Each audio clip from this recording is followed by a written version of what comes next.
You ever have one of those days where life just punches you in the gut and then turns around and hands you the keys to a miracle? That's pretty much how this all started. No warning, no brace yourself, just bam.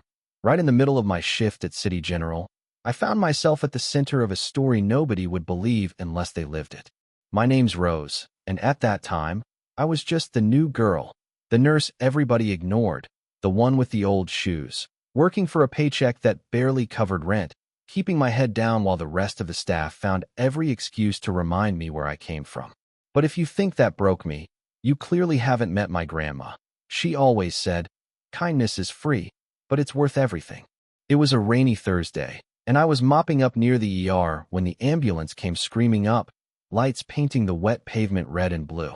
They wheeled in this guy, total stranger, blood everywhere, clothes torn to shreds. Looked like he got tossed around by fate and then left on the side of the road. Some good Samaritan found him, brought him in, and handed over a busted-up phone, telling the doctor, "Found this next to him. Maybe it'll help." We didn't even know his name. He was just the John Doe in room 12. The doc hit redial on that phone, and after a few tense rings, this cold voice answered. "Who is this?" Like he was already tired. Doc said, "This is Dr. Ben from City General. We've got a man in a coma.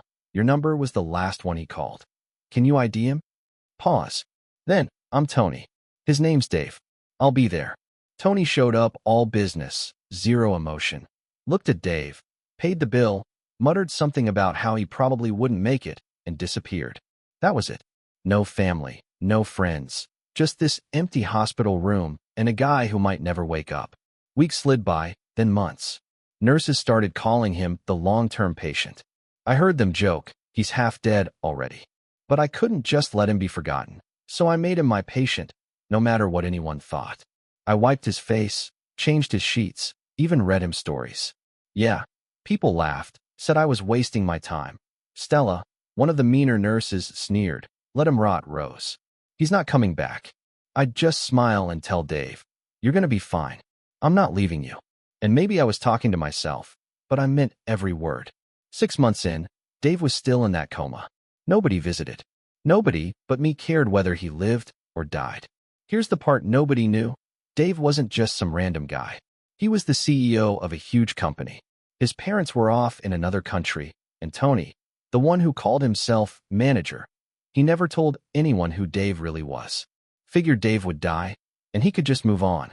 But to me, Dave was just a soul who needed a friend. So I brought him flowers, told him stories about growing up poor, about my dream of being a nurse. One day, I'm humming while cleaning, and suddenly there's Tony again, scowling. "Why are you wasting your time on him?" I looked him dead in the eye and said, "He's a human being. He deserves kindness." Tony just scoffed and left, but I swear, as he slammed the door, I saw Dave's fingers twitch. I didn't tell anybody. It was like a secret sign. Hope was still in there somewhere. Life outside rolled on. Dave's company started falling apart without him, but Tony, Tony was having the time of his life. Faking documents, siphoning money, driving new cars, throwing parties, acting like he owned the world. People at the company whispered, but nobody challenged him. Meanwhile, I kept doing my rounds, telling Dave about my day, sometimes whispering my own fears to him. I didn't realize it, but I was keeping his spirit alive. 8 months in, things changed. I saw a tear roll down Dave's cheek. Honest to God, just one tear, like his soul was crying out. I squeezed his hand and whispered, "You're not alone, Dave. I'm here." Back at his company, Tony's greed was catching up to him. One accountant, Johnson, decent guy, noticed money was missing, tried to confront Tony, but got shut down fast. Tony started burning documents, erasing evidence, thinking nobody would ever connect the dots. One night, Dr. Ben came by, asking if I'd noticed any changes. I told him about the tear, but he brushed it off. "Sometimes it's just a reflex, Rose. Don't get your hopes up." But I held Dave's hand anyway, whispered, "You're stronger than they think." In that darkness, Dave was fighting. I could feel it. Tony, getting cocky, decided he'd announce to everyone that Dave had moved abroad permanently, so he could claim the company for himself. But then the hospital called for paperwork, and Tony got spooked, showed up for 5 minutes, never stepped into Dave's room. I watched him leave and told Dave, "He didn't even look at you. But I'm here, and I'm not leaving." Maybe it was wishful thinking, but I swear Dave heard me. Then, one evening, while I was adjusting Dave's pillow, I felt his fingers move again. This time, it wasn't my imagination. I leaned in and whispered, "Dave, can you hear me?" His eyelids fluttered. Tears stung my eyes. After 8 months, he was waking up. Dr. Ben ran every test he could think of, muttering about miracles. I just sat there, crying happy tears, telling Dave, "You did it. You made it back." When Dave could finally speak, the first thing he said was, "Where am I?" I told him everything. He just listened, quiet, confused. When he realized Tony hadn't visited, had barely paid his hospital bill, he got real quiet.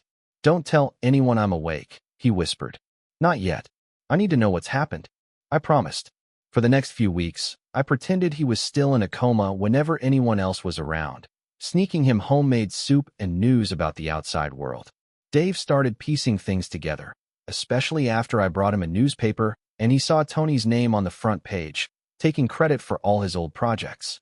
"He's stealing my company," Dave said, his hands shaking. "And if I don't do something, I'll lose everything." We came up with a plan: find someone inside who'd help us. Johnson, the accountant, was our best shot. I snuck into the company one morning, caught Johnson by the coffee machine. When I whispered, "Dave's alive," he almost dropped his mug. I asked him for proof of Tony's theft, told him to keep quiet. Johnson agreed, and I hurried home, heart pounding. When I gave Dave the news, I saw a fire light up in his eyes. "We'll get him," he said, voice trembling. A couple weeks later, Johnson slipped me an envelope full of documents, bank statements, emails, everything we'd need. Dave was ready. The next morning, I helped him into the suit I'd bought from Goodwill. He was still weak, but determined. We walked into the office together, and you should have seen the faces: shock, awe.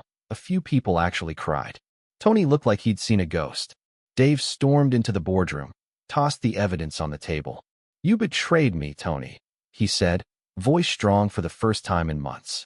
Tony tried to deny it, but nobody believed him. Security hauled him out while the staff cheered. Dave was back. For the first time, the company felt alive again. That night, back at my place, Dave took my hands and said, "You saved my life, Rose. Not just my body, but everything I care about." I laughed, trying to hold back tears, but then he got down on one knee and asked me to marry him, right there in my tiny kitchen. I said yes, of course. I mean, what else could I say? Sometimes, kindness is all it takes to change a life. Sometimes, it changes too. A few months later, people at the hospital were still buzzing. Turns out, the half-dead man in room 12 was a billionaire, and the nurse he married was the same girl they used to laugh at. Stella, the nurse who used to mock me, actually apologized. I forgave her. I mean, what's the point of holding on to old hurt when life can surprise you like this? So here's my question for you. When life tests you, do you choose kindness or do you look away? Does loyalty even matter anymore? Or is it every person for themselves? I still believe in kindness. I still believe people can change. But I want to hear what you think. Was I right to care for someone everyone else gave up on? Was Tony just a product of greed or something worse? Share your thoughts, because at the end of the day, maybe we all need a reminder that sometimes the smallest act of kindness is what brings the whole story back to life.